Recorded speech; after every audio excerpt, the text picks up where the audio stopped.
Coming off an up-and-down sophomore season, he threw 13 interceptions this past year compared to only 4 as a rookie, and the Cowboys missed the playoffs. Jason Garrett made some pretty strong comments yesterday about Dak. Let's take a listen.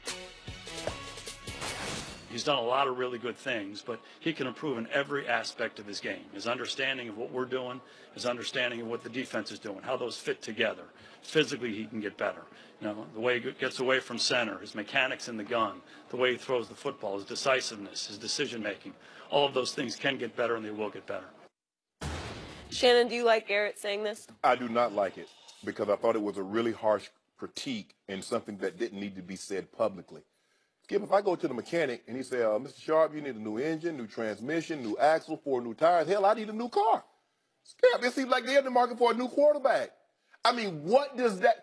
I mean, he said from his understanding of our offense, understanding of what the defense is doing, the way he goes about, takes the snap from center, the way he is pocket present, throwing the ball. I'm like, well, damn. If I'm Dak, I'll say, you know what? They ask me something about Jason Garrett, I'll say, you know what?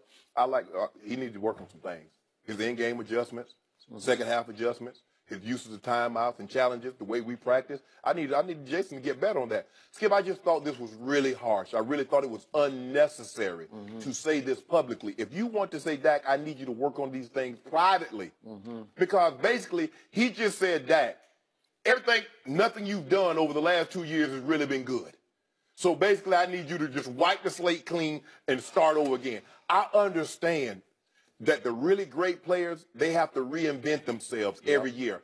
What that means, Skip, is that they build on, because they know teams like, okay, we're going to take the running game away. Okay, Dak, go beat us. But Skip, the way he takes the ball from center, the way he gets, what? Y'all on the market for a new quarterback, Skip. So we're going to trade up for Josh Rosen now? I don't know. All I'm saying, saying, what we're doing? But see, hey, I gave him an F. What did Jason Garrett just give him, Skip? Well, that's why when I heard that, I wondered if you're now a ventriloquist, because I thought you were speaking for Jason Garrett, right?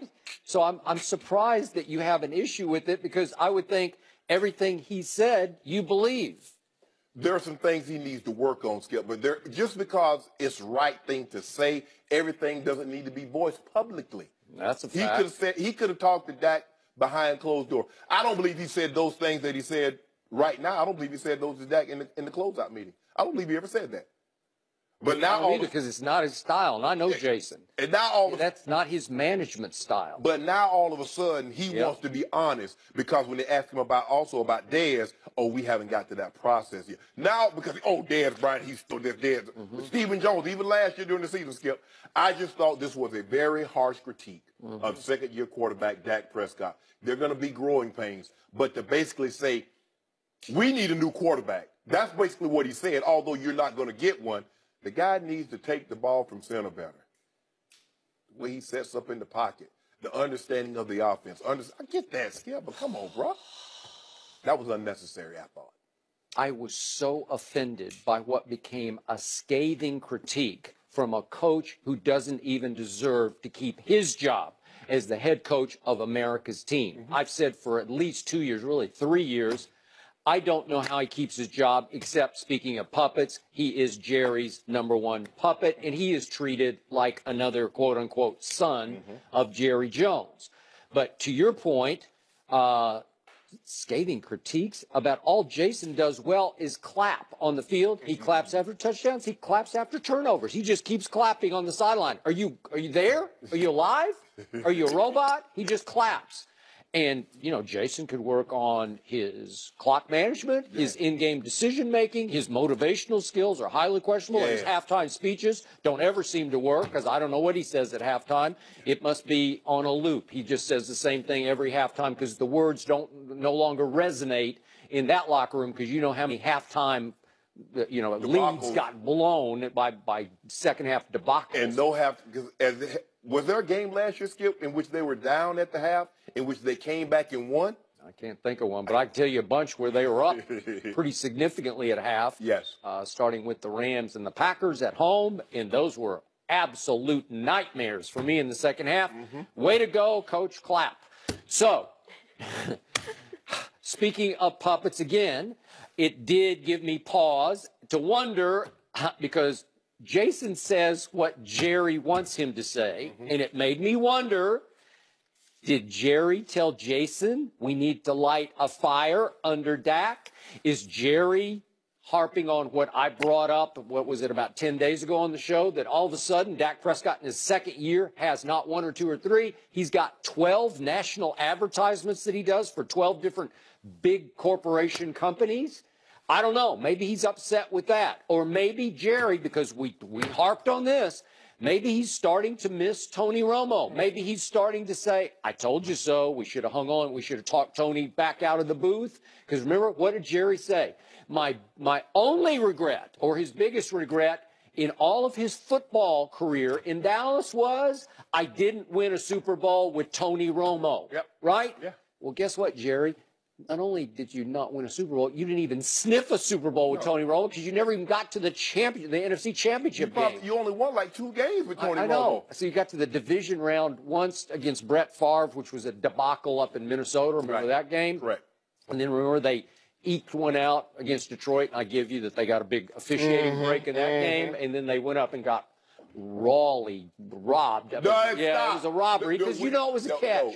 By the way, I tweeted last night that I hope all those people, you know, all those you got like 20 followers, or you know, they watch what I don't know how many you have. I never looked. But I wanted them. I tweeted about you that just please go tell the Hall of Famer that was a catch. No, because it was just Mike Pereira had a great conversation with him last night. He said everything you said, Shannon, was absolutely true. And he used to work for the NFL. Yeah. Okay. But here's the thing, but Skip. Now you know he's been very critical of some of the calls that the NFL has. He has. So he's on my side.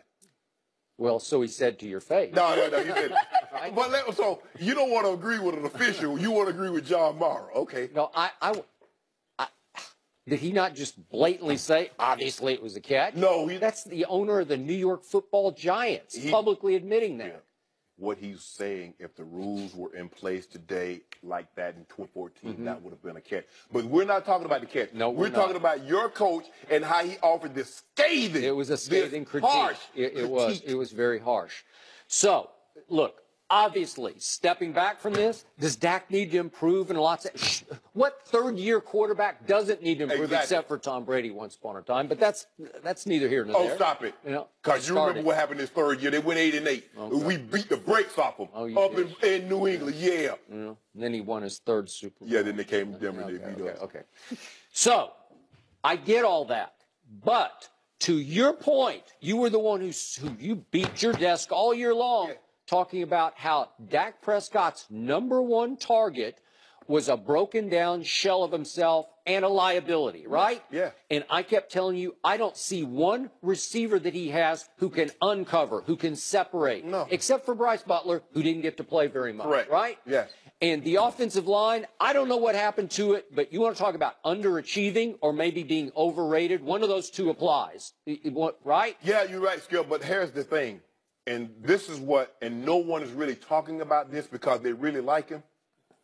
But Jason Witten, he ain't getting separation either. Okay. He can wall people off and catch it for 4 yards. Yeah. I give you that. But Skip. And when in doubt, you just throw it to that big body and you get 4 yards. But the team, look at No, I got it. He can't turn and go with it. No, you look at the receivers that turn and go, and their team were in the playoffs. Okay. Look at New England. You look at Philly with Ertz. You look at Kansas City with Kelsey. You look at Delaney Walker. You look at the guys that were in the playoffs. I give you that. The team, and their tight ends. Okay. So then I look at no Zeke for 6 games, and you told me that was a huge deal, right? That was okay. Huge. And I look, this is a huge deal on my part. No Sean Lee, the driving force, the key player on the defense, was gone for 6 games. Yes. So if you total all that up, I'd say that's going to be a pretty hard year for a sophomore quarterback who had a great rookie year, right? Yes. Okay, so then we sum it up and we say, okay, what happened statistically? And I'm going to say it one more time. Dak Prescott was 3rd in the NFL in QBR as a rookie. That's pretty great. And last year he plummeted all the way to 4th in the NFL in QBR. That's not terrible. But that's not an F. Well, what happened is that if he'd had the sophomore season, his rookie year, and the rookie season, his sophomore year, we'd been but the expectations were so high considering where he was his rookie year. Skip 13-3, 26-4. I mean, did they really expect Dak to go what 30-2, touchdown to interception, and now all of a sudden they go 14-2 and go win the Super Bowl? We knew there was going to be some fallback, Skip. And as you mentioned, Zeke being everything worked perfectly his rookie year. Everything, all the pieces fit perfectly. Everything fell into place. So, but this critique of him, of Dak, I just thought publicly, Skip, especially for a quarterback. Normally, you don't have to light fires up under quarterbacks. Those guys, the really good ones, are very self-motivated. And like I said, Dak strikes me as a guy that's very and he said it himself, I need to get better. He's going to go into the lab. He's going to study. He's going to work on his footwork. He's going to work on his accuracy. Yeah. So I'm not worried about that. But the conversation that Dak had that Jason Garrett had that became public, he could have had that very conversation with Dak and said, you know what, I talked to Dak. There are some things that he needs to work on. He knows what he needs to work on. We've talked about it, and I'm just going to leave it at that. But to say everything, Skip? Correct. Which brings us back to your opening point, which is the one position you cannot scathingly publicly critique is that position. Right. Quarterback is the hardest position to me by far to play in all of sports. It's just hard, man. You got to process 7 things in a row like that with people trying to knock you on your tail. Yes. Trying to hurt you. And after a while, if it starts to go south, your confidence, did he lose? I told you thought he didn't lose any confidence. I think he did because he was getting rocked from his blind side. And after a while, you start to flinch a little bit. I thought he lost confidence in the guys because he saw that he didn't have guys, and he's looking at guys around. He's looking at other guys. He's looking at second-year quarterback in Jared Goff, and he's looking at all these weapons that he has. His Todd Gurley is going to be gone for 6 weeks as far as Zeke Elliott. He's looking at Carson Wentz, and he sees Alshon making plays. He sees Ernst making plays, Torrey Smith, Aguilar. He sees all his guys making plays, all these second-year quarterbacks making plays, in which he had a better rookie season than both of them. And then come sophomore, he's like, well, they went and got him some weapons. I ain't got nothing. They stayed pat because that's the biggest mistake you can make, Skip. A lot of times when teams go 13-3, they don't do it. They don't change anything.